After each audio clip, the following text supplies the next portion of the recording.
ଲୋକମାନେ କହୁଥିବେ ଗୋଟେ ଭାଗବତର ବାଣୀ ଅଛି, ଆହାରେ ଭଲ ମନ୍ଦ ନାହିଁ ଯେ ସ୍ଥାନେ ଯେମନ୍ତ ମିଳଇ। ଆହାରେ ଭଲ ମନ୍ଦ ନାହିଁ ଯେ ସ୍ଥାନେ ଯେମନ୍ତ ମିଳଇ, ଖାଇବାରେ ଭଲ ଖରାପ ନାହିଁ, ଯେଉଁଠି ଯାହା ମିଳିବ ଖାଇଦେବ। ତାର ଅର୍ଥ କ'ଣ ଏଇଆ?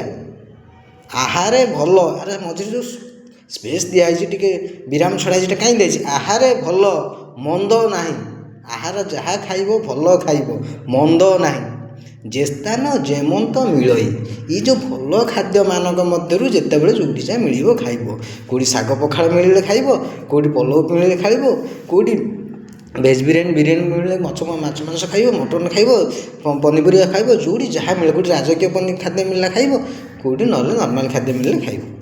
ଆଉ ଆହାର ଭଲ ମନ୍ଦ ନାହିଁ, ଯେ ସ୍ଥାନେ ଯେମନ୍ତ ମିଳେ, ଆହାର ଭଲ ମନ୍ଦ ନାହିଁ, ଯେଉଁଠି ଯାହା ପାରିଲା ଖାଇଦେବ। ଆହାରଟା ସେତେବେଳେ ଭଲ ହେବ, ଆହାର ଭଲ ଖାଇବ, ମନ୍ଦ ଖାଇବନି, ଯେଉଁ ସ୍ଥାନରେ ଯେମିତି ମିଳିବ।